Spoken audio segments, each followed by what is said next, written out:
स्वागत है आपका आपके प्यारे चैनल सीखें धरातल से में।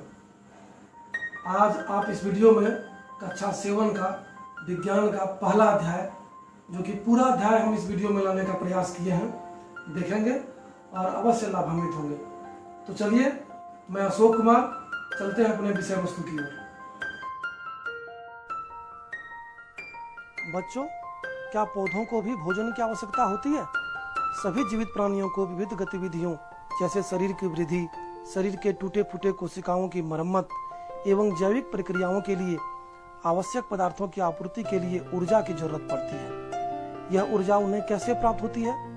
ये ऊर्जा भोजन से ही प्राप्त होती है। इसका अर्थ ये हुआ कि पौधों को भी भोजन की आवश्यकता होती है। आपने पिछली कक्षा में भोजन के विभिन्न घटकों के बारे में विस्तार से अध्ययन किया है। भोजन में उपस्थित विभिन्न घटक जैसे कार्बोहाइड्रेट, प्रोटीन, वसा, विटामिन एवं खनिज, जिन्हें पोषक तत्व कहते हैं, हमारे शरीर के विभिन्न कार्यों को करने के लिए आवश्यक हैं। पौधों के लिए ये भोजन कौन बनाता है? क्या पौधे अपना भोजन स्वयं बनाते हैं? आइए जानें कि पेड़ पौधों में ऐसा क्या होता है जिससे वे अपना भोजन स्वयं बनाने में सक्षम है। पौधों की हरी पत्तियों में भी कुछ पदार्थ ऐसे होते हैं जो भोजन बनाने में सहायता करते हैं। भोजन का उत्पादन हरी पत्तियों में होता है, इसलिए इसे भोजन उत्पादन का कारखाना या खाद्य फैक्ट्रियां भी कहते हैं। हरे पौधों की पत्तियों में एक प्रकार की संरचना हरित लवक या क्लोरोप्लास्ट पाई जाती है। इस क्लोरोप्लास्ट में हरे रंग का एक वर्णक पाया जाता है जिसे क्लोरोफिल कहते हैं। यह सिर्फ पौधों में पाया जाता है। एक ही जैसा दो पौधे लेकर एक को धूप में तथा एक को कमरे में 5-7 दिन तक रखने पर आप कुछ अंतर देखेंगे तथा समझ पाएंगे कि प्रकाश संश्लेषण में सूर्य प्रकाश की महत्वपूर्ण भूमिका है। बच्चों, प्रकाश संश्लेषण के लिए आवश्यक कच्चे पदार्थ हैं, वो हैं क्लोरोफिल वर्णक, जो पौधे की हरी पत्तियों में पाई जाती है, कार्बन डाइऑक्साइड, जो वायु में उपस्थित होता है, जल एवं खनिज, जो मिट्टी से पौधों के जड़ द्वारा अवशोषित किए जाते हैं, एवं सूर्य प्रकाश। तो इस प्रकार हम प्रकाश संश्लेषण की परिभाषा दे सकते हैं। हरे पौधों द्वारा सूर्य प्रकाश की उपस्थिति में क्लोरोफिल, कार्बन डाइऑक्साइड तथा जल का उपयोग कर भोजन बनाने और ऑक्सीजन को छोड़ने की प्रक्रिया को प्रकाश संश्लेषण कहते हैं। इसे समीकरण द्वारा भी हम दर्शा सकते हैं, जैसा कि आप स्क्रीन पर देख रहे हैं। क्या प्रकाश संश्लेषण के लिए क्लोरोफिल की आवश्यकता है? चलिए एक क्रियाकलाप करके देखते हैं। क्रोटोन या कोलियस की चित्तीदार पत्ती को तोड़िए। इस पत्ती को बीकर में डालकर कुछ देर तक उबालिए। फिर इस पत्ती को एल्कोहल वाले बीकर में डालिए। एल्कोहल वाले बीकर को वाटर बाथ में रखकर उबालिए।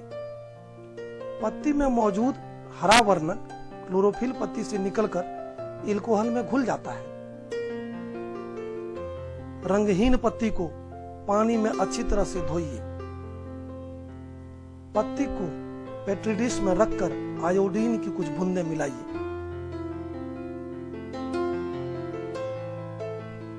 आप क्या देखते हैं? हरी पत्तियों वाला भाग गाढ़े नीले रंग का हो जाता है, परंतु सफेद पत्तियों वाला भाग नीला नहीं होता। इसका क्या अर्थ हुआ? सफेद पत्तियों वाले भाग में क्लोरोफिल वर्णक अनुपस्थित रहने के कारण उस भाग में न तो प्रकाश संश्लेषण की प्रक्रिया हुई, न स्टार्च का निर्माण हुआ। इससे स्पष्ट है कि प्रकाश संश्लेषण के लिए क्लोरोफिल की आवश्यकता होती है। बच्चों, अभी तक हमने जो सीखा उसी संदर्भ में ये प्रश्न है, हमने अवश्य सीखा होगा। हरे पत्तियों में ऐसा क्या पाया जाता है जो उसे प्रकाश संश्लेषण करने में सक्षम बनाता है? प्रकाश संश्लेषण के लिए जरूरी कच्चे पदार्थों के नाम लिखें और प्रकाश संश्लेषण की क्रिया को समीकरण द्वारा दर्शाएं।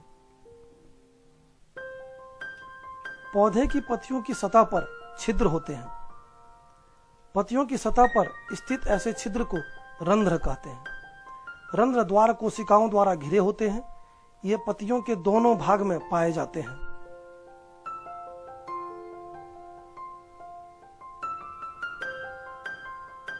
क्या जल एवं खनिज भी इसी तरह पत्तियों तक पहुंचते हैं? नहीं, जल एवं खनिज वाहिकाओं द्वारा पत्तियों तक पहुंचाए जाते हैं। ये वाहिकाएं नली के समान होती हैं तथा जड़, तना, शाखाएं एवं पत्तियों तक फैली होती हैं। पौधों में पदार्थों के परिवहन के बारे में आप आगे के अध्याय में जानेंगे। बच्चों, यदि प्रकाश संश्लेषण नहीं होगा तो क्या होगा? यदि प्रकाश संश्लेषण नहीं होगा तो प्राणियों को खाद्य पदार्थ उपलब्ध नहीं होगा। ऐसी स्थिति में पृथ्वी पर पाए जाने वाले समस्त जीव नष्ट हो जाएंगे, क्योंकि सभी जीवों का अस्तित्व प्रत्यक्ष या परोक्ष रूप से पौधों द्वारा निर्मित भोजन पर ही निर्भर करता है। इसलिए सरकार द्वारा समय समय पर वृक्षारोपण अभियान चलाया जाता है। इस बढ़ते हुए आधुनिक औद्योगिक युग में पेड़ों को ज्यादा से ज्यादा लगाने की कोशिश करनी चाहिए। वृक्षारोपण, वन महोत्सव आदि को प्रोत्साहित करना चाहिए एवं बच्चों में पौधों की उपयोगिता और प्रेम को जागृत करना चाहिए, जिससे पृथ्वी पर वायु और वातावरण संतुलित बना रहे। भोजन के अतिरिक्त सभी जीवों के लिए परमावश्यक ऑक्सीजन भी प्रकाश संश्लेषण के दौरान निर्मित होता है। यह प्रक्रिया वायुमंडल में कार्बन डाइऑक्साइड और ऑक्सीजन के संतुलन को बनाए रखता है। अतः प्रकाश संश्लेषण की अनुपस्थिति में जीवन की परिकल्पना भी असंभव है। सरकार द्वारा समय समय पर वृक्षारोपण अभियान चलाया जाता है। क्या विभिन्न रंग वाले पत्तों में भी प्रकाश संश्लेषण की प्रक्रिया होती है? हरी पत्तियों के अतिरिक्त अन्य रंग की पत्तियों में भी क्लोरोफिल होता है, परंतु इन पत्तियों में उपस्थित लाल, भूरे अथवा अन्य वर्ण क्लोरोफिल के हरे रंग को ढक लेते हैं। इन पत्तियों में भी प्रकाश संश्लेषण होता है।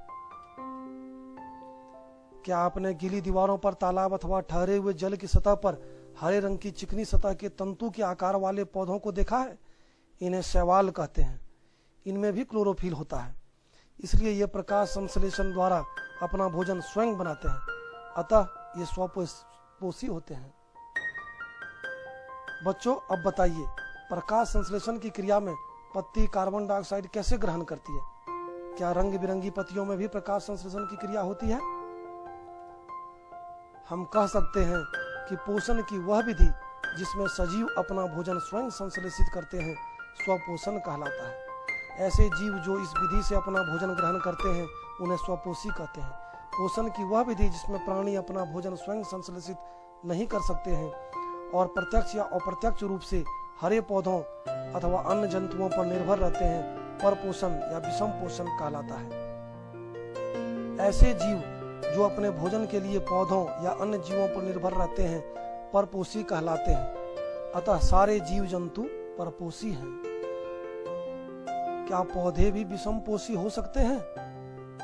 पौधे सामान्यतः स्वपोषी होते हैं, परंतु कुछ पौधे ऐसे भी हैं जिनमें क्लोरोफिल नहीं पाया जाता है। वे अपना भोजन स्वयं संश्लेषित नहीं कर सकते। वे अपने भोजन के लिए अन्य पौधों द्वारा बनाए गए भोजन पर निर्भर होते हैं। वे विषमपोषी कहलाते हैं।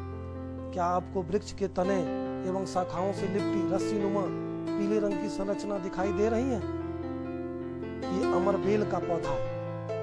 ये अपना भोजन उस वृक्ष से प्राप्त करते हैं जिस पर ये टिके होते हैं। इसे परजीवी कहते हैं। परजीवी विषमपोषी का एक प्रकार है। परजीवी जिस जीव से अपना भोजन प्राप्त करते हैं उसे पोषी कहते हैं। पौधों में इसका उदाहरण है अमरबेल, तना परजीवी मिसल्टो जिसे आकाश बेली भी कहते हैं, तथा रेफ्लेसिया जो जड़ परजीवी हैं। बच्चों, पोषण की वह विधि जिसमें प्राणी अपना भोजन मृत एवं विघटित जैविक पदार्थों से प्राप्त करते हैं मृतजीवी पोषण कहलाता है। मृतजीवी पोषण प्रणाली का उपयोग करने वाले पौधे मृतजीवी कहलाते हैं। फफूंद तथा कुकुरमुत्ता या मशरूम जो कवकों के प्रकार हैं मृतजीवी पोषण के उदाहरण हैं। बच्चों, ये फफूंद क्या होता है?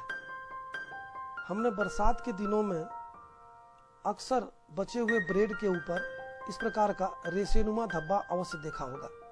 इसे ही फफूंद या कवक कहते हैं। वर्षा ऋतु के दौरान अत्यधिक नमी रहने के कारण ये अचार, अनाजों, चमड़े आदि में उगते हैं तथा उन्हें अनुपयोगी कर देते हैं।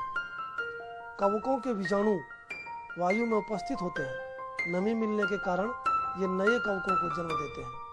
इसके कारण पौधे, जंतुओं एवं मनुष्यों में कई प्रकार के रोग भी होते हैं। बच्चों, इन्हें भी जान लीजिए। यीस्ट एवं छत्रक जैसे अनेक कवक उपयोगी भी हैं। उन्हें खाने या किण्वन की क्रिया में उपयोग में लाया जाता है। कुछ कवकों का उपयोग औषधि के रूप में भी होता है। कुछ पौधे का पोषण विधि बहुत ही अलग होता है। इस प्रकार के पौधे के संपर्क में आने वाले कीट पतंगों को वो अपना भोजन बना लेते हैं, इसलिए इन्हें कीटभक्षी पौधे भी कहते हैं। घटपर्णी, वीनस फ्लाई ट्रैप, ड्रोसेरा, क्लैडरवर्ट आदि ऐसे उदाहरण हैं। इन पौधों में प्रकाश संश्लेषण भी होता है। ये कीट भक्षण नाइट्रोजन की पूर्ति के लिए करते हैं। क्या आपने दो जीवों के सहसंबंध के बारे में सुना है? ये संबंध क्यों बनाते हैं? यह एक विशेष प्रकार का संबंध है। जब भिन्न भिन्न प्रकार के दो जीव एक दूसरे की मदद करते हुए साथ रहते हैं, ये अपना आवास एवं पोषक तत्व एक दूसरे की मदद करते हुए साथ बांटते हैं, तो इसे सहजीवी संबंध कहते हैं तथा ऐसे जीव सहजीवी कहलाते हैं। जैसे लाइकेन, स्वपोषी में शैवाल और मृतजीवी कवक साथ रहते हैं। लाइकेन साधारणतः वृक्षों के तनों पर या पुरानी नमीयुक्त दीवारों पर उगते हैं। शैवाल में क्लोरोफिल उपस्थित होता है, जबकि कवक में क्लोरोफिल नहीं होता है। ये कवक शैवाल को रहने का स्थान, जल तथा पोषक तत्व उपलब्ध कराते हैं तथा बदले में शैवाल प्रकाश संश्लेषण द्वारा संश्लेषित भोजन कवक को देते हैं। इस तरह दोनों एक दूसरे को लाभ पहुंचाते हैं। अब सहजीवी संबंध के एक और उदाहरण पर चर्चा करते हैं। कुछ जीवाणु वायुमंडलीय नाइट्रोजन का स्थिरीकरण करने में सहायक होते हैं। ये वायुमंडलीय नाइट्रोजन को विलेय पदार्थों के रूप में बदल देते हैं। राइजोबियम ऐसा ही एक जीवाणु है। यह दलहन के पौधे जैसे चना, मटर, अरहर, मूंग, सेम आदि के जड़ों की गांठों में रहते हैं तथा उन्हें नाइट्रोजन की आपूर्ति करते हैं। इसके बदले फलीदार पौधे राइजोबियम जीवाणु को आवास एवं खाद्य प्रदान करते हैं। इस प्रकार दोनों जीवों को एक दूसरे की उपस्थिति में लाभ पहुंचता है ना यह सहजीवी संबंध? इस संबंध का किसानों के लिए विशेष महत्व है। उन्हें मिट्टी में दालों की फसलों के लिए अलग से नाइट्रोजन देने की आवश्यकता नहीं पड़ती। अगली फसल के लिए भी मिट्टी में पर्याप्त नाइट्रोजन व्याप्त रहता है। इस पाठ में हमने जाना कि अधिकतर पौधे स्वपोषी होते हैं, कुछ पौधे परजीवी एवं मृतजीवी होते हैं, सभी जंतु विषमपोषी होते हैं।